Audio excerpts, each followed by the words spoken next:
Hey, you.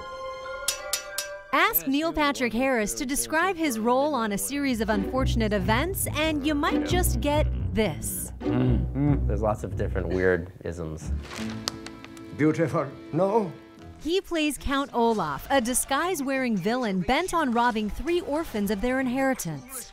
Based on the Lemony Snicket books, the dark comedy is binge-watchable for adults and kids.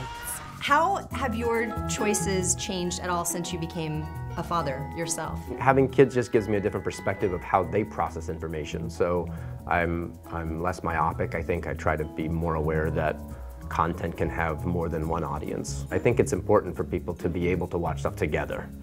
For sure. And I probably didn't have that perspective when I was childless. One of the things I think is really interesting about your career is that I feel like you can tell how old a person is based on if you say Neil Patrick Harris, what their response is. Really, right? Because the initial, like, oh, Doogie Howser. Sure.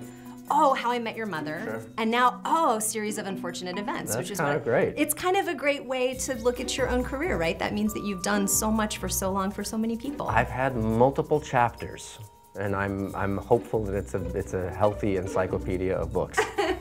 That's Count Olaf in disguise. He's in the middle of a scheme to steal our fortune. What sane man would disguise himself 4 times in a row? You obviously have lots of different get-ups, but I think that as Count Olaf, the most interesting changes that happen are on your face. Do you practice this stuff in the mirror at home? Not at home. I was actually surprised when I watched season 1 that it wasn't more over the top.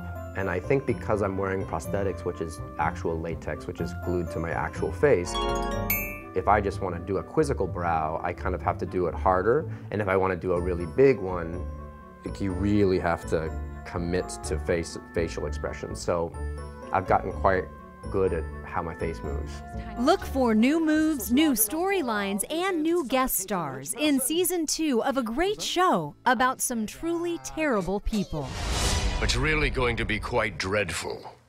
I can't wait.